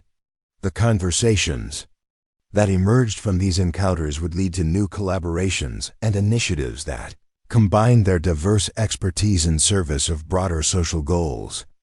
Late that evening, as Sarah prepared to return to Ohio and her continuing work at the Sarah Mitchell Foundation, she received a call from a young teacher in Alaska who had just successfully implemented conflict resolution techniques in a difficult parent-conference situation. The teacher's excitement and gratitude reminded Sarah that the most important measure of her impact was not the recognition she had received, but the practical difference her work was making in classrooms and communities across the country. The journey that had begun with an attempt to strip away her dignity and professional standing had instead revealed the extraordinary potential that existed within what appeared to be ordinary circumstances. Her story had become proof that the most significant transformations often emerge not from dramatic confrontations, but from quiet choices to serve others and use personal capabilities in ways that built up rather than tore down. The gymnasium at Riverside High School, where her transformation had begun, now served as a training center for educators from around the world who came to study the principles and practices that had emerged from that single evening of challenge and revelation. The space that had once witnessed an attempt at public humiliation had become a symbol of how courage and service could transform not only individual lives, but entire communities and institutions. The quiet English teacher who had been forced to choose between hiding her capabilities and standing up for her principles had discovered that her greatest strength lay not in her military training or combat skills, but in her willingness to use those capabilities in service of education, understanding, and positive change that would continue to influence lives and communities for generations to come. 25 years after the gymnasium confrontation that changed everything, Sarah Mitchell sat in her favorite chair on the wraparound porch of the Mitchell Center for Educational Excellence, watching the sun set over the rolling hills of rural Ohio as she prepared for what would be her final interview as an active leader in American education. At 63, she had decided that the time had come to step back from daily administration and transition into an advisory role that would allow her to spend more time writing and mentoring the next generation of educational innovators. The sprawling campus that surrounded her had grown from a single converted building into a comprehensive institute that trained educators, supported veteran transitions, and conducted research that influenced policy at every level of American society. The Mitchell Center had become synonymous with excellence in character-based education and had produced graduates who now led schools, districts, and educational organizations throughout the world. The documentary crew that had traveled from New York to conduct this final interview represented the culmination of a project that had been 3 years in development, examining the long-term impact of individual courage on institutional and social change. Sarah's story had been chosen as the centerpiece of a series about ordinary people whose extraordinary responses to challenge had created lasting transformation in their communities and beyond. Dr. Amanda Rodriguez, the documentary director who had become fascinated with Sarah's story during her own research into veteran integration programs, adjusted her equipment and prepared to ask questions that would capture not just the facts of Sarah's remarkable journey, but the wisdom and insights that had emerged from decades of service and reflection. Mrs. Mitchell, Dr. Rodriguez began, her voice carrying the respectful tone that had characterized all of her interactions with the woman, whose life had become a model for courage under pressure. 25 years ago, you were a quiet English teacher who chose to reveal capabilities that you had kept hidden for years. Looking back now, what do you think was the most significant outcome of that decision? Sarah smiled as she considered the question, her eyes focusing on the distance, where the last light of day was painting the sky in shades of gold and crimson. The years had been kind to her, adding silver to her hair and lines around her eyes, but her posture remained straight and her voice carried the same calm authority that had characterized her response to Derek Thompson's challenge all those years ago. I think the most important thing wasn't what I revealed about myself that night, Sarah replied thoughtfully, but what the entire experience revealed about the potential that exists within all of us when we're given the opportunity and support to use our full capabilities. My story became significant not because of my military background, but because it demonstrated how much we lose when we make assumptions about people based on limited information. The insight reflected decades of reflection and experience working with thousands of educators, veterans, and community leaders who had discovered their own hidden strengths when circumstances demanded growth beyond their perceived limitations. Sarah's emphasis had always been on empowering others rather than celebrating her own achievements, a perspective that had made her programs and methodologies particularly effective in creating lasting change. Dr. Rodriguez nodded, recognizing the depth of wisdom that had emerged from Sarah's unique journey through military service, civilian education, and national leadership. Your influence has extended far beyond education into corporate training, military development, and even international diplomacy.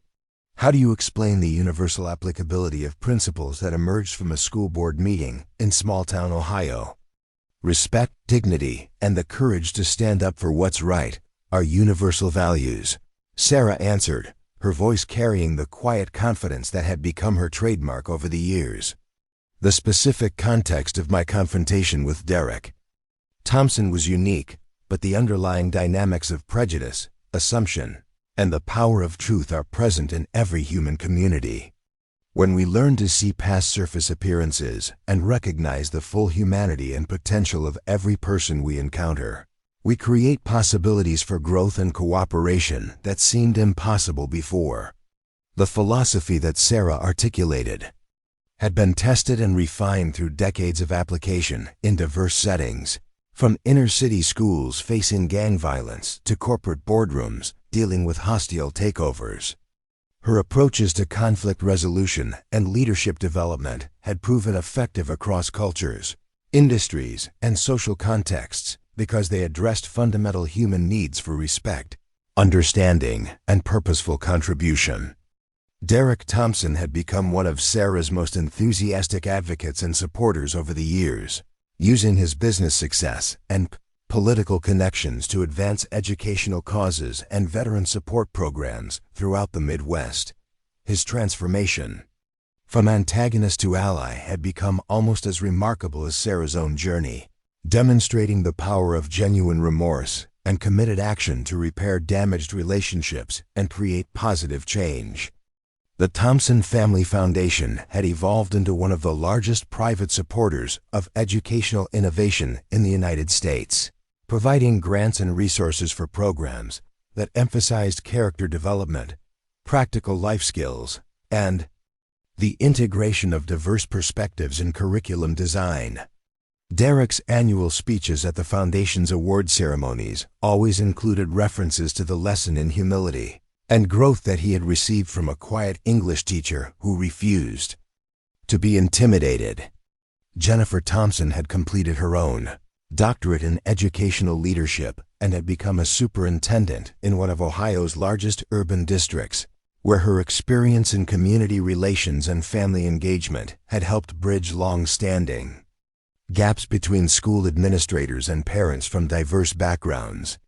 Her success in building trust and cooperation among previously antagonistic groups had made her a national voice for inclusive leadership in education.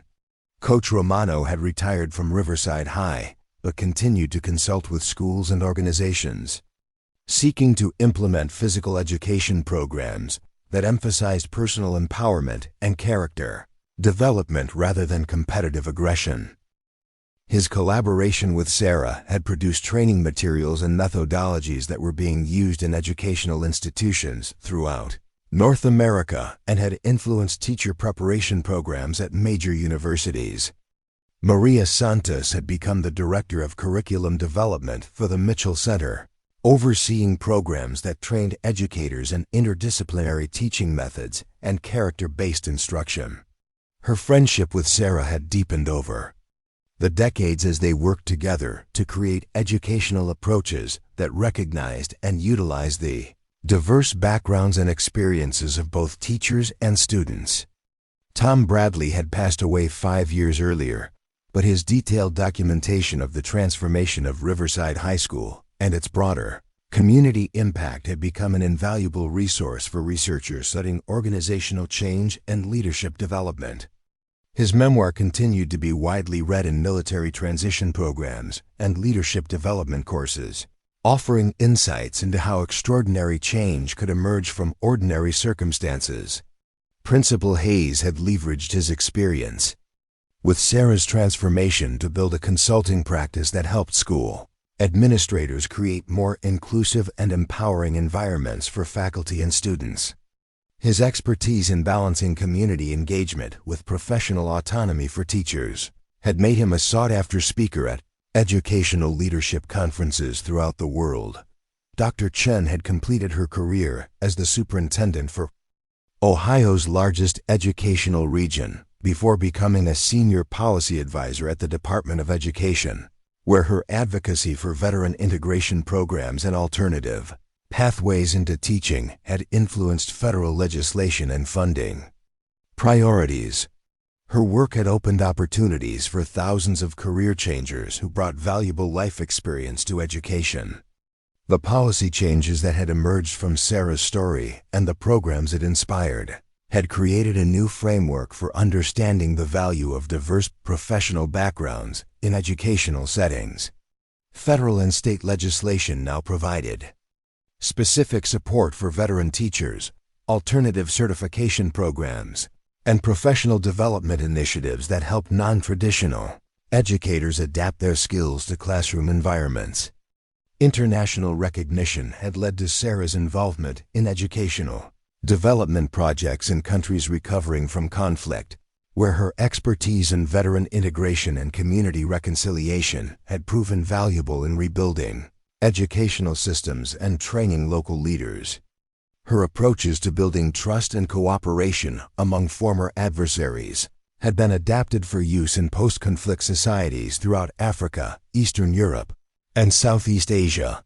The Sarah Mitchell Institute for Leadership and Service had expanded beyond its original military focus to include programs for corporate executives, nonprofit leaders, and community organizers who wanted to develop more effective approaches to conflict resolution and team building. The Institute's graduates were known for their exceptional ability to build consensus and create positive change in challenging environments. Research conducted at the Mitchell Center had produced hundreds of peer-reviewed publications that advanced understanding of leadership development, organizational psychology, and educational effectiveness. The data collected from schools and organizations implementing Sarah's methodologies had consistently demonstrated improvements in climate, productivity, and satisfaction that validated the practical value of her principles. The International Sarah Mitchell Fellowship program had brought educators from over 40 countries to Ohio for intensive training in character-based education and veteran integration methodologies.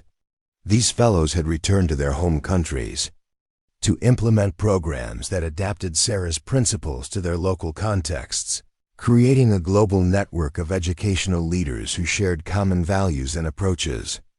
Dr. Rodriguez, Sarah said, returning her attention to the interview after a moment of reflection about the remarkable journey that had brought her to this point, I want to emphasize that the most important measure of any leader's success is not the recognition they receive or the positions they attain, but the positive changes they help create in other people's lives. My story matters not because of what happened to me, but because of what it enabled me to do for others.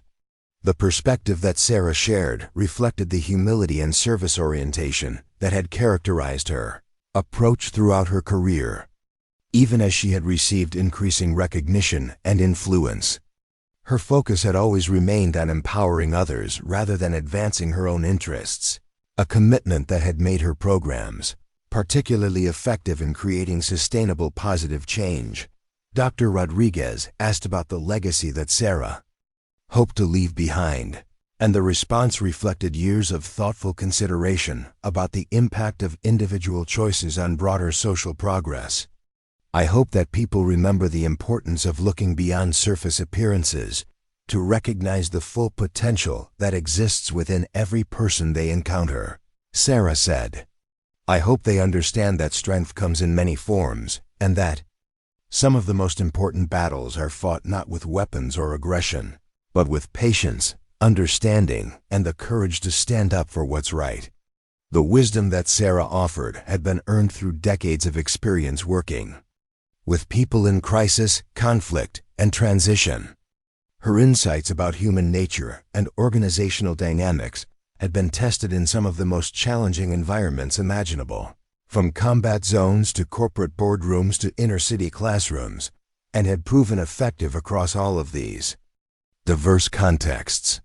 As the interview concluded and the documentary crew prepared to leave, Sarah reflected on the extraordinary journey that had brought her from anonymity to national recognition, from hidden potential to realized impact, from personal struggle to purposeful service.